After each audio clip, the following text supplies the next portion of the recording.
The Acura ILX seems like a perfect combination. It has the awesome Honda K24 motor that's high revving that everyone claims to miss. It's paired up with a dual clutch automatic transmission. It gives you the automatic SI that people have been asking for years. And in my opinion, even though looks are subjective, I think it's a really nice look, especially with this 2019 and newer refresh that you had on these. It's a really sharp looking car, especially in this Apex Blue Pearl A-Spec version. So it's just kind of confusing. There seems like there's no hype, there's no love for this car, but it seems like the perfect combination. So what's going on?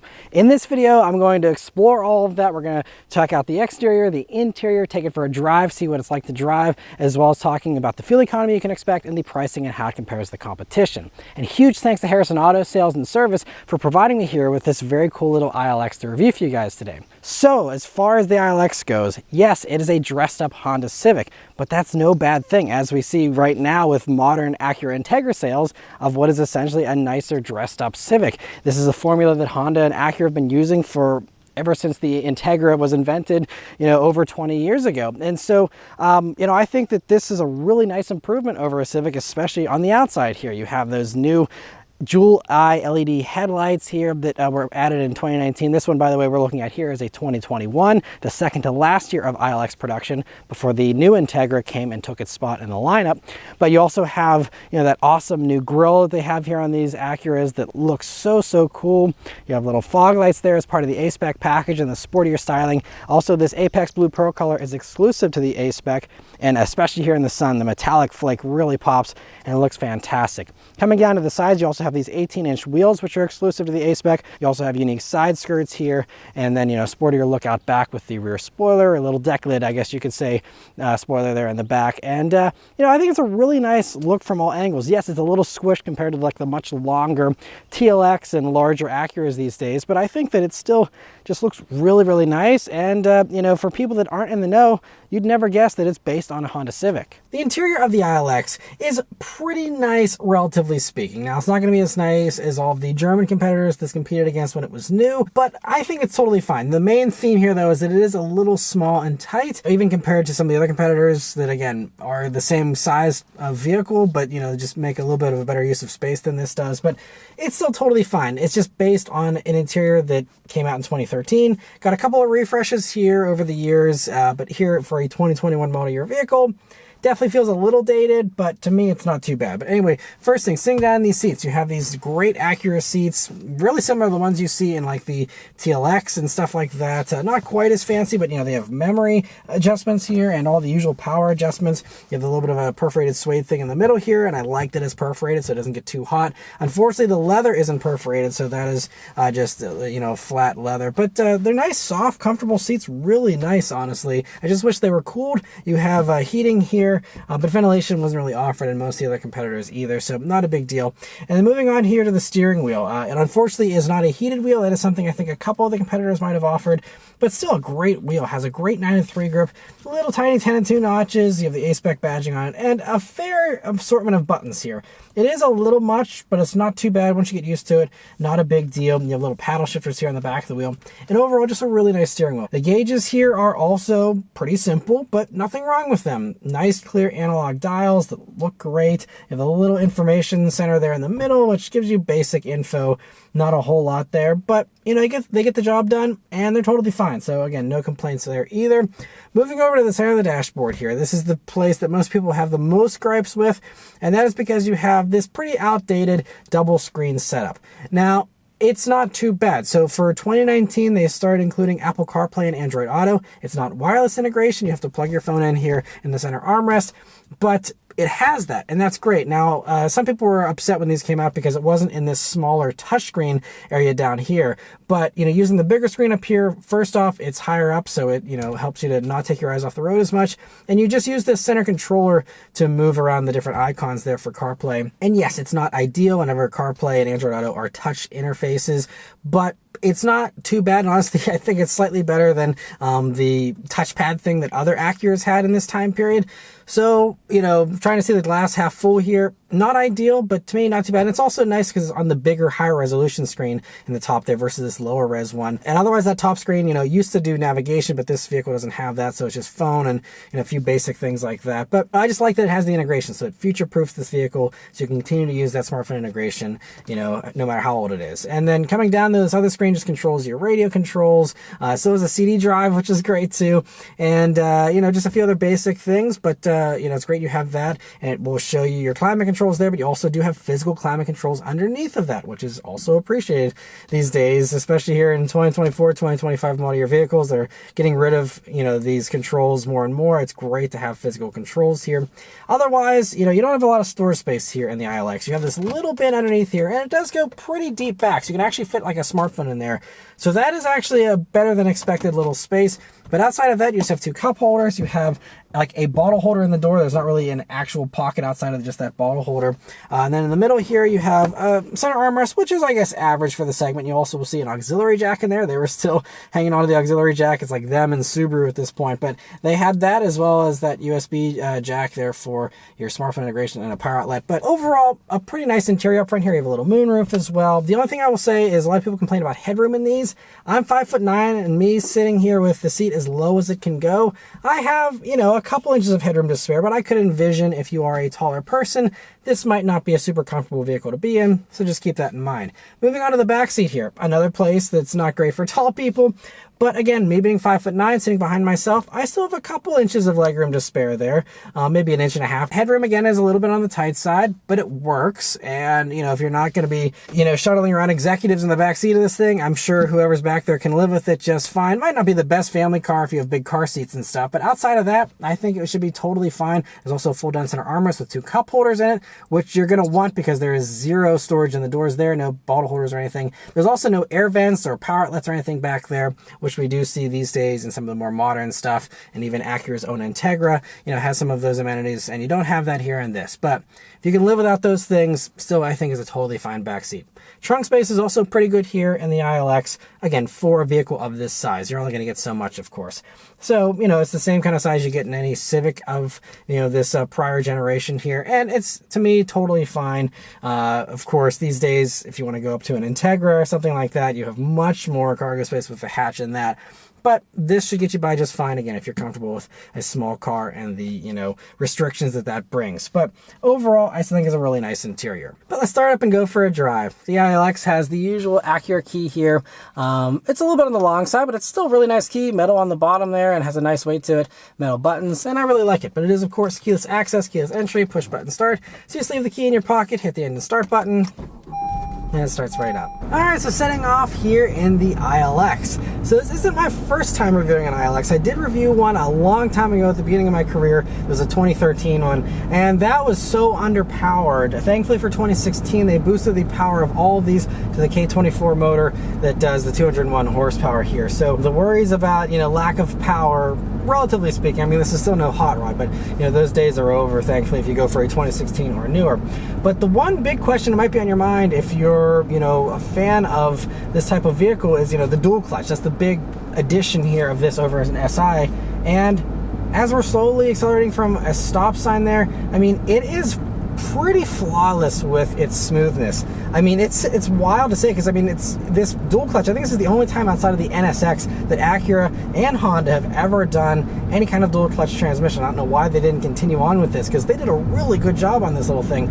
I've been driving it already a few miles here, and I've been just trying to drive, you know, low speed, inching up kind of stuff, and it is super smooth. It is not jerky. I mean, we'll see with the manual shifts whenever I start, you know, pushing it a little bit more, but whenever you're, you know, low speeds, just doing normal commuting kind of driving, you're not asking too much out of it, it's totally fine. It is remarkably smooth. Honestly, it's smoother than Hyundai and Kia's brand new or current, you know, model year dual clutch that they have. This is smoother than that. So it's a really well done dual clutch. Other things here, I also saw some reviews saying that the ride was a little firm, and I don't think it is. Again, especially going into this with the mindset of, you know, being a nicer Civic, I'd say the ride is also nicer than a Civic. It's a little smoother, and to me, the ride is not too stiff. I don't believe the A-Spec's got much more of a different suspension tune outside of maybe slight adjustments for these bigger 18-inch wheels, but other than that, I mean, it seems totally fine, and I have no complaints with the ride here so far. Other things, visibility is decent. You have a windshield that's a little small, but you can see fine, and you know, A-pillar's a little thick, but not too bad still. View out of the back is fine. And you know, no issues there. You also do have a lot of safety tech here in this. It had the whole Acura Watch safety suite as standard, meaning you have adaptive cruise control as standard, something that no one in this segment in 2021 offered you. And so you have adaptive cruise, you have blind spot monitoring, you have everything you can really think of, lane keep assist, lane departure mitigation, all that kind of stuff is all standard here. So it helps you out, you know, and it's a small vehicle too, so very easy to maneuver and park and all that. But you know, it's just great you have all that safety stuff to help you out as well. Also, so far, even with the air conditioning just, you know, humming here on low, you barely hear the engine. So to me, it's also pretty refined in that regard. And this road now is a little bit rougher. You hear a little more road noise, but honestly, it feels fairly luxurious. I wasn't expecting this to honestly feel as luxurious as it does. And again, I'm talking in relative terms here. I'm not acting like this is a Rolls Royce or anything inside, but you know, I mean, it's actually pretty nice for what it is. And you know, I think that on the surface here, it seems like Acura achieved the goal of making the Civic into a little entry-level luxury car, and it totally feels like that to me. And as we're coming up to a stop here, the brakes also have a good amount of bite right towards the top of the pedal, but they're nice and easy to be smooth with, and all feel really good. But anyway, I'm going to go ahead and put it into the sport setting here on the gear shifter. I believe that's the only drive mode in this vehicle, so it's pretty simple as far as that goes. But let's turn down onto this back road here and see how it does. Here we go. Pretty responsive. Listen to that. Good old VTEC and his 7,000 RPM red line, basically. It looks like it's maybe 6,900, but and it's really responsive. I mean, I think that tack needle jumps a second before it actually starts doing what it says it's doing. So it deceives you into thinking that it's a little faster reacting than it actually is, but it's you know, it's like anything else with this motor in it that, you know, we've loved over the past 2 decades, basically. You know, it needs the rev to make the power, but it's punchy and it's responsive, though it doesn't feel slow to me, really. And as long as you're not scared of flooring a vehicle, you're going to have plenty of power here in this thing. And so these run the K24 2.4 liter naturally aspirated 4-cylinder engine. It does 201 horsepower, 180 pound-feet of torque. And Motor Trend's testing, it got a 6.8 seconds 0 to 60 time, which is, you know, fine. But they did note in their review that the manual, you could, for I think 2013 to 2015, get a manual ILX with the 2.4 motor. Very rare combination. I do have a viewer that has offered me his. Maybe someday I will review that. Subscribe and stay tuned if you want to see that. But they were really, really rare, but you could get that in their testing of that got like a 6.4 seconds 0 to 60. So the manual is actually a little bit quicker than this dual clutch. So the dual clutch, you know, so far doesn't feel like it's super performance oriented, but it's smooth and it works well.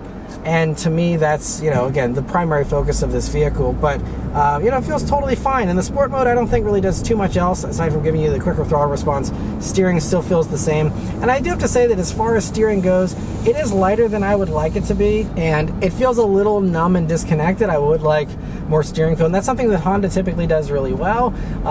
But here for this, I think they lightened it up a little bit too much to make it try and feel luxurious. Would have been nice to have drive modes to make that feel a little heftier. All right, so I'm going to put it in the manual mode here. Try some manual shifts. We're in second. Listen to that VTEC. Yeah. Okay, so I mean, it's a little picky.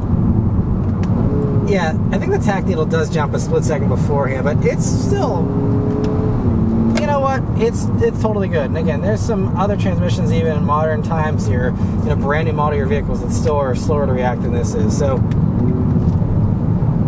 yeah, this feels great and nice. I still love the sound of this. I think it could certainly benefit from an exhaust for sure, but it feels really nice. I love, man, I missed that motor sound. Anyway, super tight corner here. All right. right, so a little bit of tire squealing there, and these tires also are not like a top name brand. It's one of the like kind of discount tire brands, so not sure if we'd probably have more grip if we were on some better tires, to be honest. But otherwise, they're 225 wide tires that ran on these 18-inch wheels. And as far as the handling, the other thing that I'm noticing kind of early on here is that I wish the steering rack was quicker. The ratio is just a little slow, so I'm doing a lot of turning of the wheel to go where I want to go. It makes it hard for me to stay at a 9-3 grip here, because it's like I got to start putting my hand over the other hand to get down to some of the tighter cornering I want to do. So I think that could certainly help. Another thing that I'm noticing is while the sport mode is nice, because we're sitting at 3,000 RPM, so it kind of makes it feel a little more ready and closer to the peak power band of this engine here. It's almost too smooth. I kind of was wishing that it would actually just be a little more raw and a little more visceral. Again, with extra noise, but also maybe with even slightly less smoothness from this dual clutch. To be honest, it's almost too good for its own good. Like the upshifts, I wish they were a little less smooth, honestly.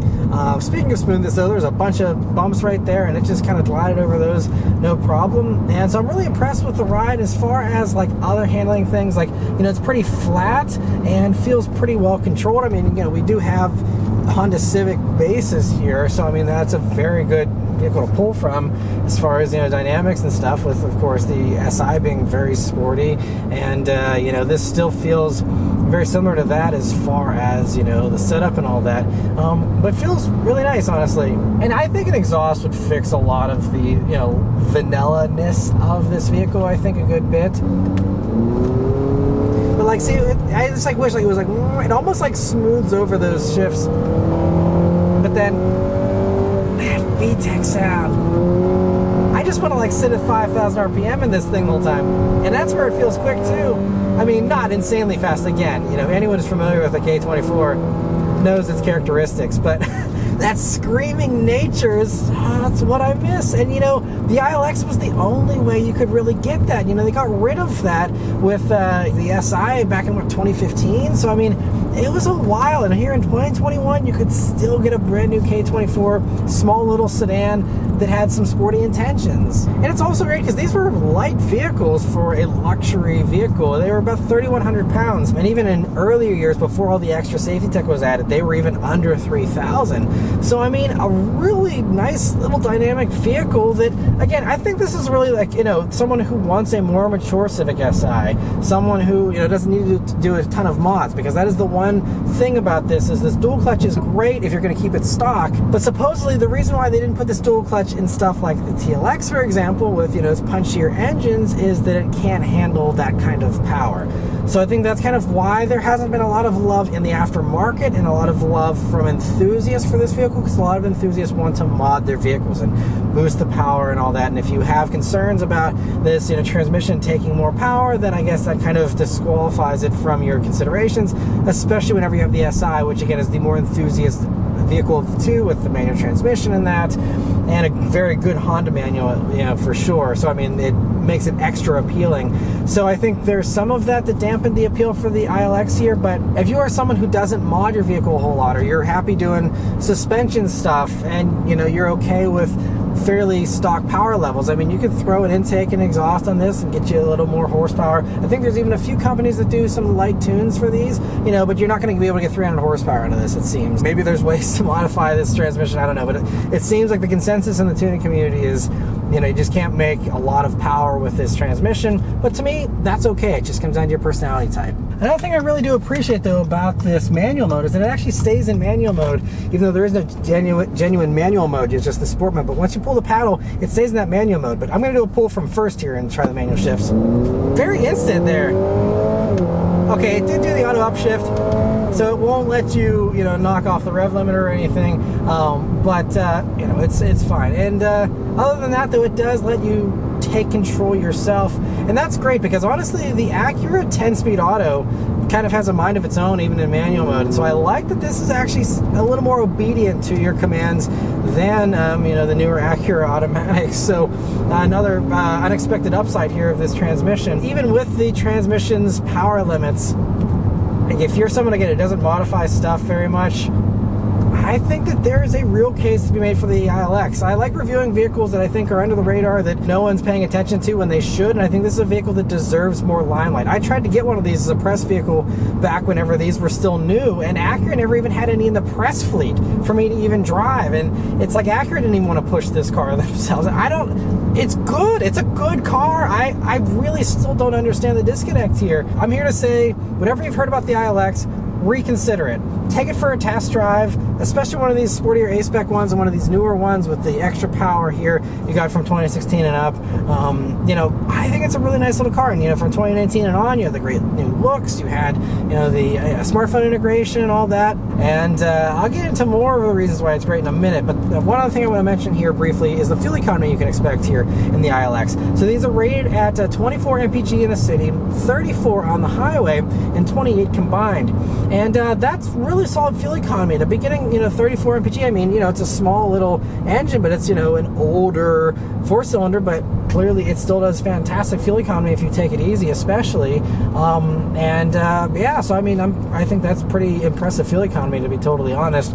And then really the last thing to mention, though, is the pricing and how it compares to the competition. So this one I'm reviewing is coming from Harrison Auto Sales, and it's available if you're watching this in the first couple of weeks. I'm not sure how long this one will last. The link is in the description for the listing if it is available here. But this one is priced at $24,000 and has just 46,000 miles on it, and really a pretty pristine example of these. But there's pricing can be had, depends on how many miles you want and how flexible you are on colors and stuff, because it seems like these blue A-Specs are a little more rare and command a slight premium. But if you are flexible on spec, you don't need the A-Spec in particular, you can get some of these with higher miles for anything between mid-teens to high teens, even for a pretty nice one, and low 20s if you want to go even nicer. And again, this one at 24 I think is still even a really good bargain. And so it's a really solid little value, and you don't even have to worry about mileage in these, because it's, again, the K24 should run easily over 200,000 miles, no worries. It's an old school Honda motor, so especially for someone who doesn't love the new turbocharged stuff for a variety of reasons, this is basically the last stand of this K24 in America here, at least, and it's just, I think, again, a really unsung hero kind of vehicle here in the ILX, because it's truly a great little car. And now, back in the day, these were typically compared to like an Audi A3, Mercedes CLA, and the whole idea there was, this undercut those. You can get a fully loaded one of these for less than the entry starting price of an A3 or a CLA, things like that. These days, I mean, if you're brave enough to go for a used German vehicle, I would just say get an extended warranty, but it's not the pick that I would do. If you want to have something and keep it for a long time, you're going to be paying more for maintenance, paying more for parts, and all that stuff in those German competitors versus the Acura. It's relatively simple. You have Honda bones here, and parts should be cheap and plentiful. And another thing that's also plentiful is the inventory of these things. Even though Acura didn't sell a ton of ILXs on the used market, there are hundreds of them, and so plenty to pick from, easy to get, and yeah, it's a good little vehicle, and I think some tires would certainly make this even more impressive. You get some actual sporty tires on this, I think that would really help. One of the other things that might be killing the appeal of the ILX, though, is just the stuff that is pretty similarly priced. So, obviously a lot of people are going to want the manual and the SI, but the SIs, there's less of them out there that aren't, beat to hell and back with mods and stuff, to be honest. Finding a clean example of this is really a lot easier. But there is, for example, you can get like an Accord, which even that offered the manual. It just comes down to having that 1.5T motor or the 2.0T motor. So if you're okay for having turbocharging, you can get those for pretty similar pricing to these days. And those give you more room, a newer platform, newer infotainment, all those things. So there's some clear advantages there. And honestly, even like Integras these days, if you get the first model year 2023 Integra, I looked at those here this morning, and you can get one with similar, like 46,000 miles. You can get those for mid to high 20s as well. Now, not the A-Spec, the sportier version, which is the base, CVT. But again, with that, you're dealing with a turbocharged motor, 1.5T, and a CVT, unless you go for the A-Spec manual. Those seem to still be sitting, closer to $30,000, so a lot more expensive than these vehicles, even this pristine one here at 24. But You know, the Integra though is, if you are again flexible, I think it's not a huge upcharge for the brand new thing with, you know, the huge hatch, the bigger back seat, nicer amenities. There is some clear advantages. So, you know, even though these are a good bargain and they are pretty low price and do undercut, you know, all that other stuff, I'm not sure if it's enough of a discount to maybe pull some people out of the sidelines who, you know, might otherwise be interested. But, you know, if you look and you find a spec that, you know, fits with what you're okay with, again, you can get one of these under $20,000 that's, you know, maybe a little bit higher mileage, but again, you don't have to worry because it's this motor. So I wouldn't be scared of something with high miles on it as long as the maintenance has been done, you know, regularly and all that. And you have a solid little car that has a smartphone integration, that has all the luxury modern stuff, you know, adaptive cruise control, all these things. And you get it all for, you know, less than 20 grand, especially these days when a Civic Si brand new is $30,000 now. Everything is super expensive, and to have, you know, an Acura branded fun little vehicle with a bulletproof motor, fantastic transmission, and all the tech, and, you know, most of the luxury you could want, I don't know. I think that, yeah, I will say it one last time. The ILX is being slept on. I think these things deserve more love, more attention, more hype, especially among enthusiasts that don't need to have 500 horsepower in whatever they're driving and are okay with a relatively stock vehicle.